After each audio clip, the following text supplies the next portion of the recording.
want to believe it. Is he It's there? not real. Is he there? You're alone in these mountains. Is that Delia? Nothing lives here. You won't survive. You met him by the tree. She met him by the tree. Maybe it's a sign, the tree. What's he trying to tell you? He's waiting for you by the tree.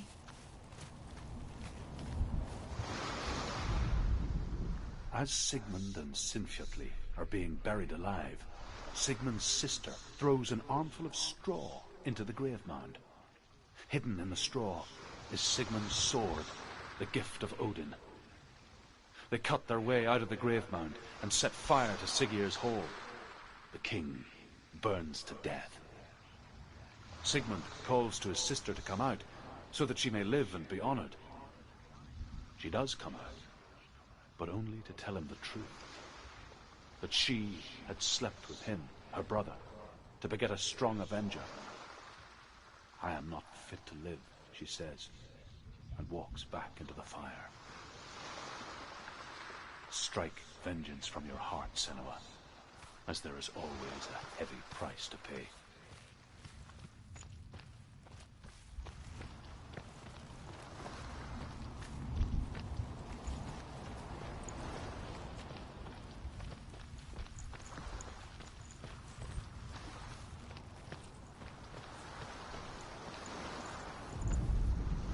And here is the end of Sigmund's story. He was a fierce and great warrior who fought many battles. But one day, an old man came onto the battlefield. Although shadowed by a hood, Sigmund saw that he only had one eye. The man raised his spear, and Sigmund struck at it with his sword, but the sword shattered into pieces. Sigmund then knew that this was Odin, and thus that victory could not be his. He bowed his head and accepted his end. Dying, he tells his wife that she is with child, and that her son will one day make a great weapon out of the fragments of his sword. The sword named Gram.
A sword that can slay gods.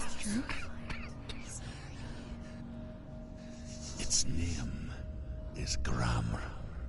It was forged by the god of all Northmen, Odin, and gifted to Sigmund, a great warrior. I need this sword. It's important. Can you help me? The sword appears whole, but it is an illusion. It shattered into shards long ago.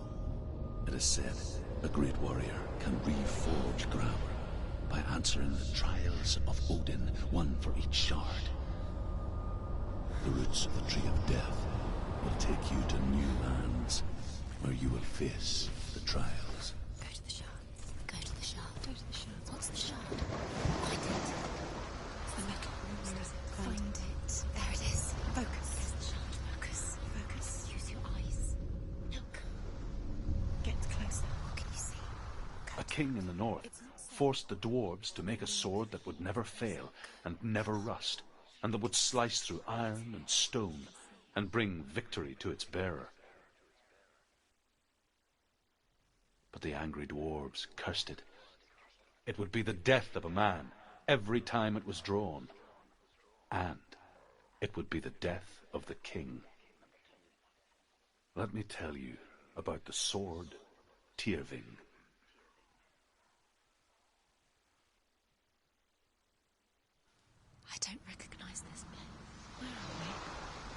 is she? It feels wrong. Where are we now? Burial mound. So strange that we go to such lengths to bury death. Something so very ordinary, inevitable. It's as if we conspired to hide death, because we have no answer for it. But when it comes and forces itself onto our friends or loved ones, then comes the reckoning.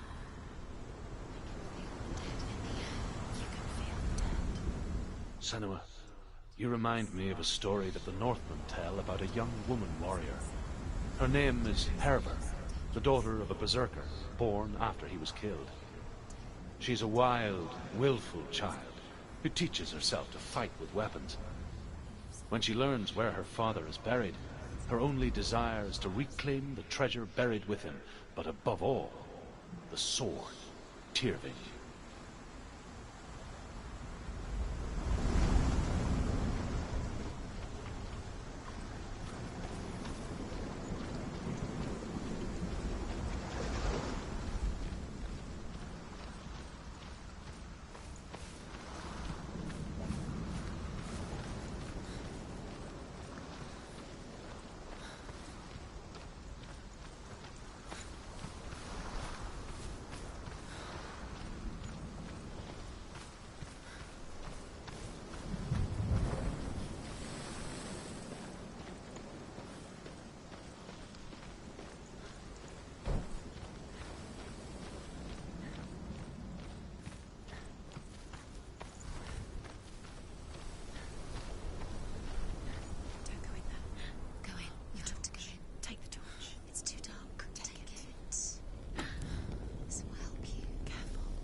Dillian, I'm here. I'm here for the trials. Like when we first met, remember?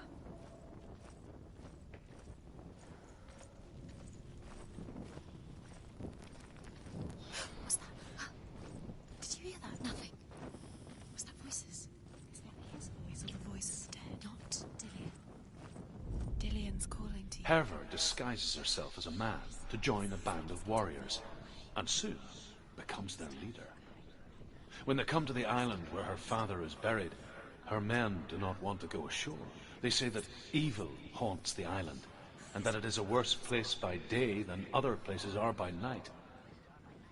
Fearless, she lands alone. There are many grave mounds, and all of them have ghostly flames burning over them. She comes to the grave mound of her father after passing through these ghostly fires, as though they were mist. The flames I passed through were real enough. Damn the Northmen to hell.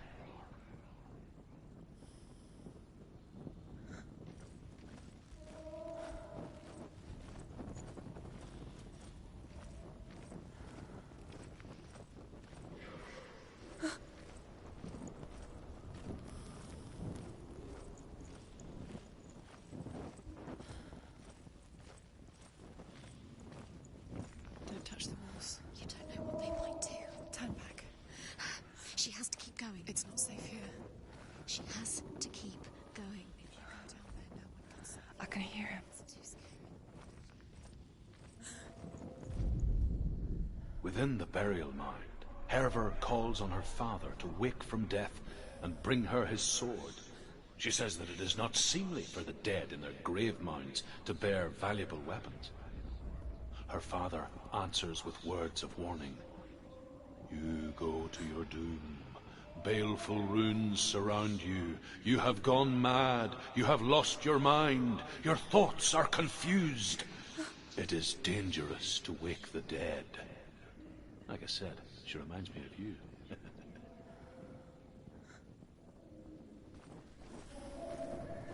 The voice is getting louder. Listen. Dillian. Listen, listen, listen. It's him. Listen. It's getting louder. There he is. You're getting really there. It's him. He's going to save you. It's not him. It's not him. We told you. We told you it was a trick.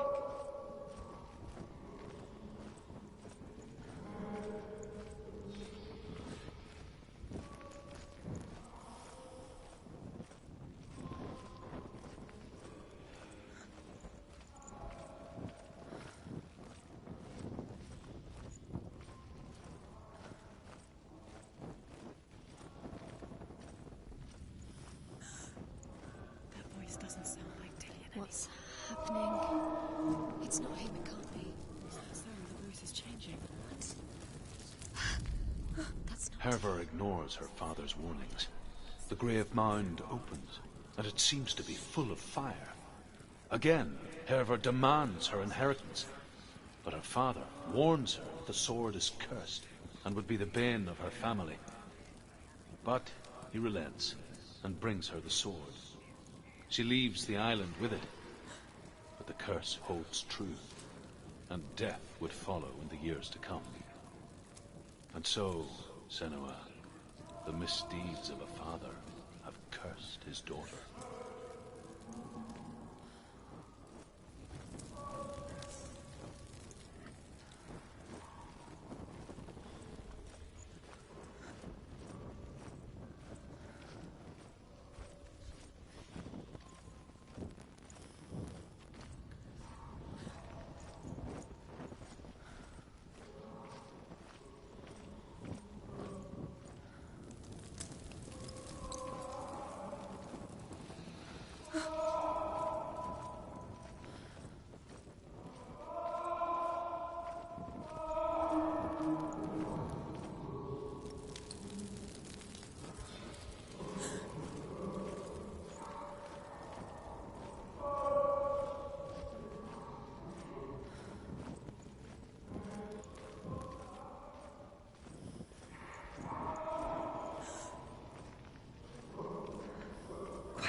It's not Dillian.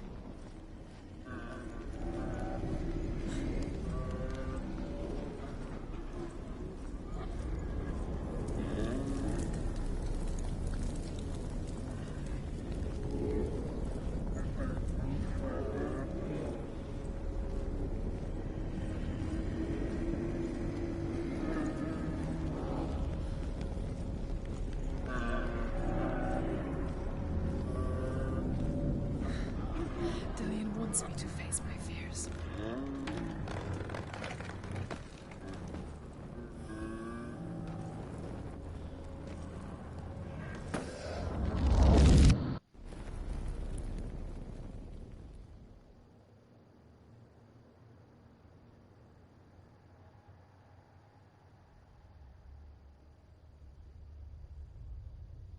Father?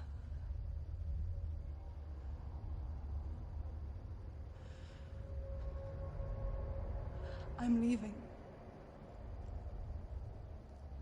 I've decided. I think it will be good for me.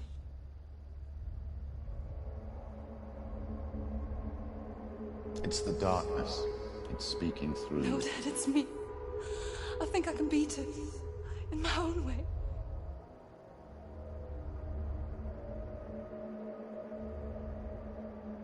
I can see the darkness in your eyes, child. I met a boy. Boy. The chieftain's son. No. He said he could help me. It's a trick. He said I could be normal. Normal? Yes. No boy is going to save you. No one can. When they see the rot growing inside you, No! they will turn their back on you.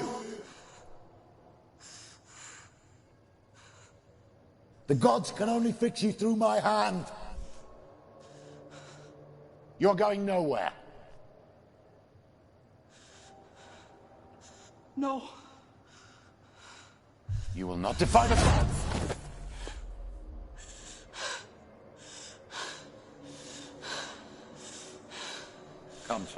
take my hand.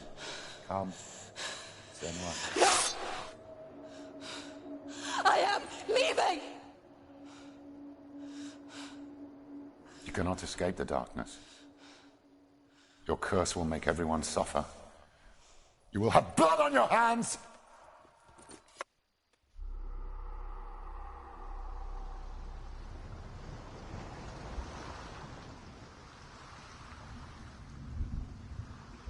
It's done. You did it. But there's more. There's more. There's still more. There's always more to do. It's not going to be easy. Can you do another one? It's too much. She hasn't got the energy. No. Too much to do.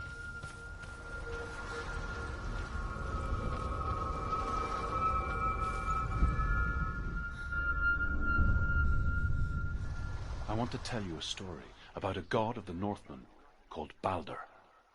The second son of Odin. He was beautiful, good, and wise.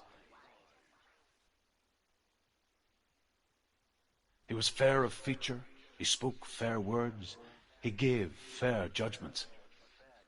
Light shone from him. Only good things were told of him.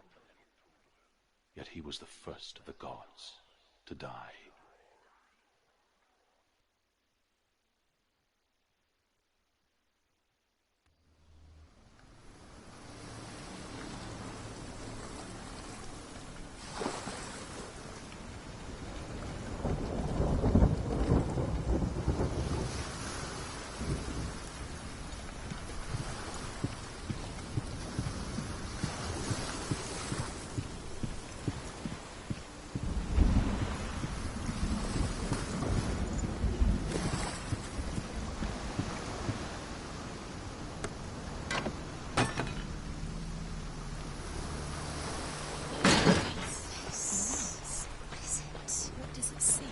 You want to see what the mask sees? No. Where are we? What is this? It's the same. It's another world. The bridge. It's not broken. It's fixed. What happened? The bridge is fixed. Let's cross it.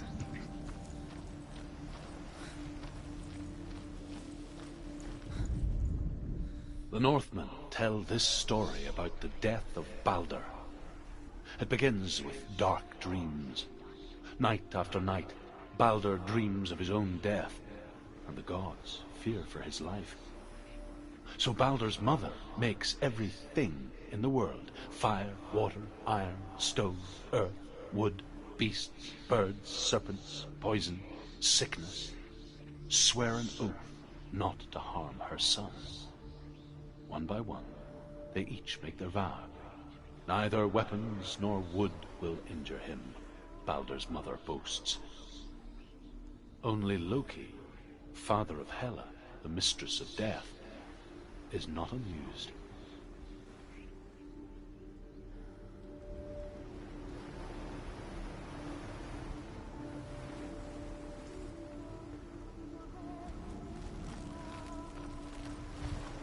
Dillion is in. Don't forget. You can feel it. You can feel his presence. You need the runes to fight Dillion. You need Dillion. He's waiting for you. He always said He's close. he cares about you. You can feel he's close. He loves you. Calling you. Dillion, we're here. Dillion. We're nearly here.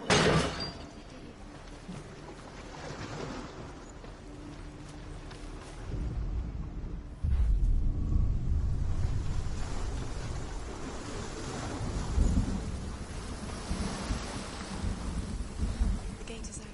Go through the gate. Go through it. It's dangerous. Follow it. What's behind the gate? Where will it take you? It's not safe.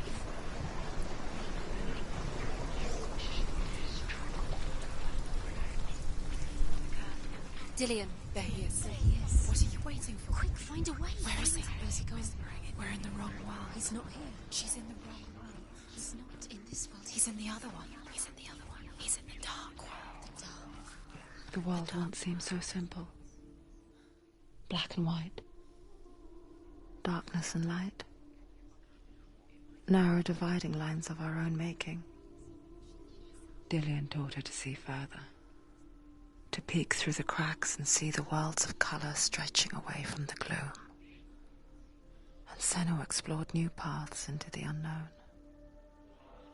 Is it really true? The gods feast and rejoice and amuse themselves by throwing spears and stones at Balder, striking at him with sword and axe. But he comes to no harm, whatever they do. The gods never cease to wonder at this great marvel.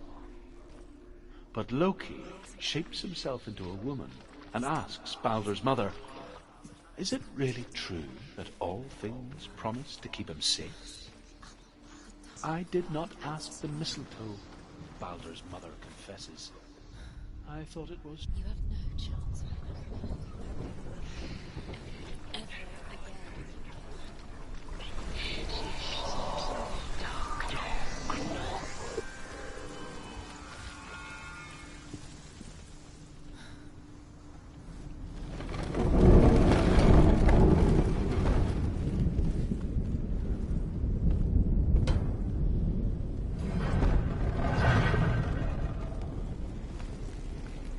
Where are you taking me?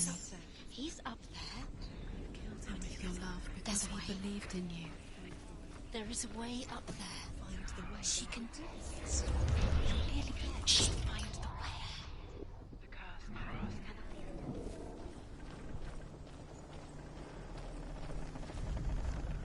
Loki makes a dart out of mistletoe and goes to the gods as they throw things at Balder. The blind god, Hud, was there. Loki asks him why he wasn't taking part. Hud says, I cannot see where Balder stands, and even if I could see him, I have no weapon. Loki replies, here is a wand. I will tell you where he stands. And Hud throws the mistletoe at Balder. It pierces through him, and to everyone's horror, Balder is killed. And for this, Hud is slain. You broke him. You killed him. He couldn't see the darkness within you.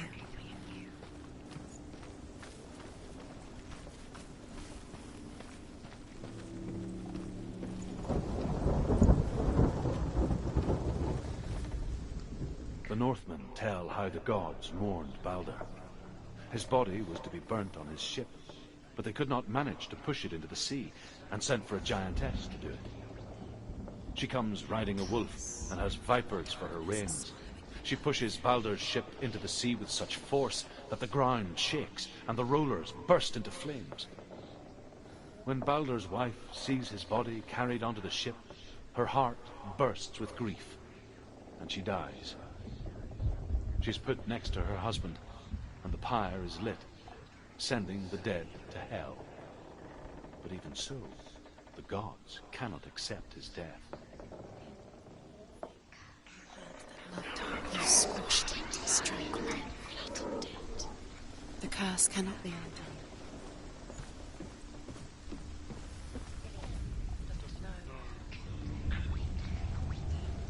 Years had passed since she left her father. She trained hard alongside her friend, Dillian. She saw things no one else could. Patterns, shapes, movement. An intuition that made her an exceptional warrior. Friendship turned to love. But the shadow of darkness never let her go, and she was caught between two worlds. That of Zinbel and her past. And Dillian, her future. Two realities tearing at her soul.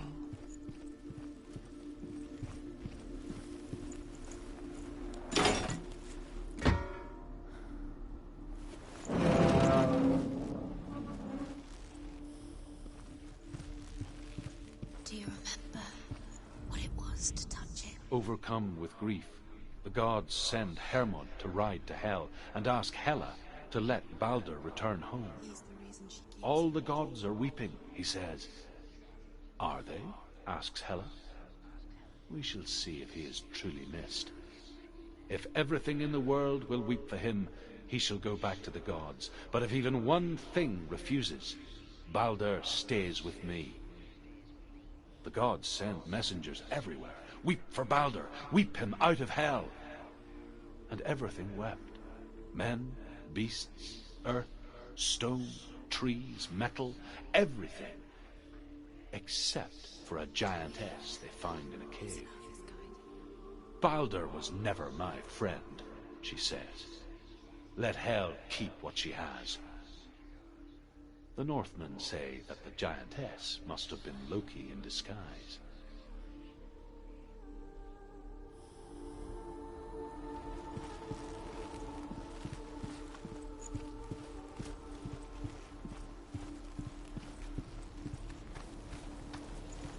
Do you remember what it was to touch it?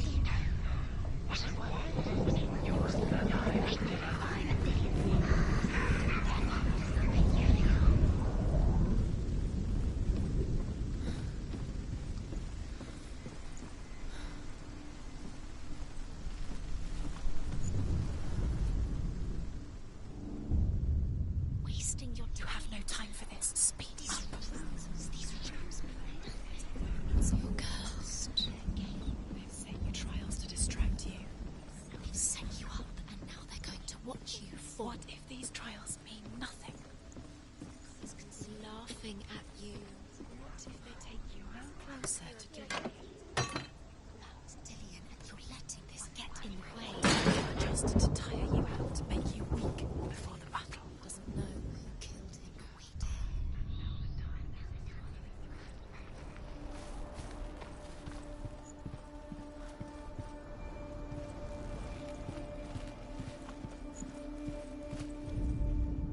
The Northmen tell how the gods punished Loki for Balder's death. They captured him and took him to a cave. They fetched his 2 sons and turned one into a wolf, and he ripped his brother apart. The gods used Loki's own son's entrails to tie him down, and turned these bonds to iron, and dangled a poisonous serpent over his face, so that its venom would drip onto him. Each time the venom drips onto Loki's face, he writhes in agony. The Northmen say that is the cause of earthquakes. A reminder, perhaps, that if even gods must accept death, then so must we.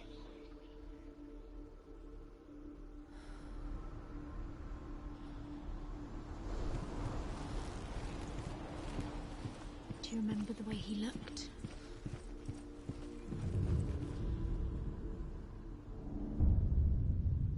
What if this is pointless? What are you doing? Why did you think you could make this work? You keep seeing runes. You see runes everywhere. Everywhere. But what if they're not real? What if they don't actually make sense? They're a trick. The gods were lying. If you think it makes sense, but really the gods are playing with you. It makes sense in your mind, but it doesn't make sense in the world. The gods are decision, but it doesn't mean anything. You can't read this language. They're all about wasting your time, just delaying minute by minute by minute. What does she think she's doing? You're special. Nothing. Special. A waste of time. Could all be a waste of her time. What if the gods are just toying? Playing. What if the gods are laughing at Dillion! Messing with her. It wouldn't be be the first time.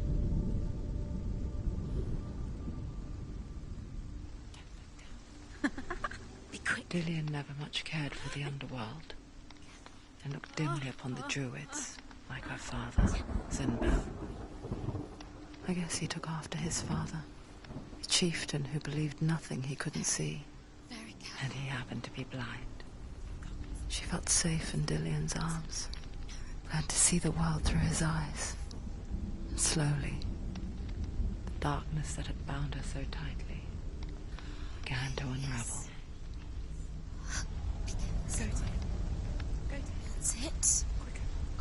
quicker.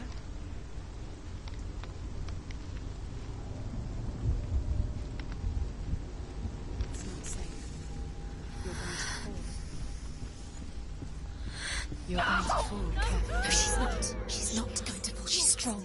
She's steady. She can do it. You can do it, Senua.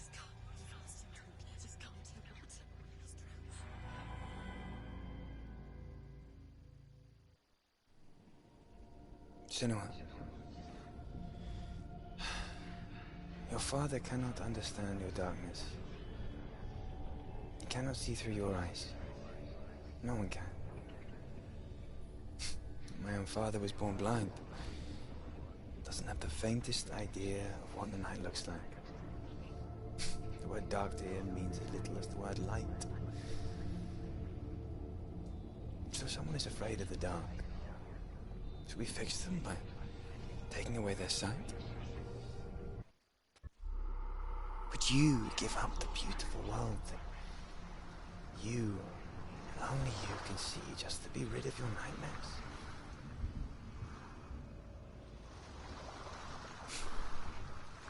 Or is this the price you pay for the gift you have?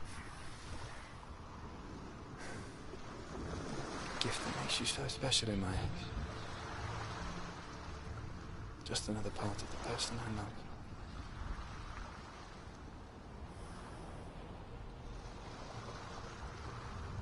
I left for the wilds to protect you from my darkness. Because I love you. But it made it worse. I'm so sorry. What if this is pointless? What if you're wrong? What if this is nothing to do with the sword? What if we're wrong? The sword will never be yours.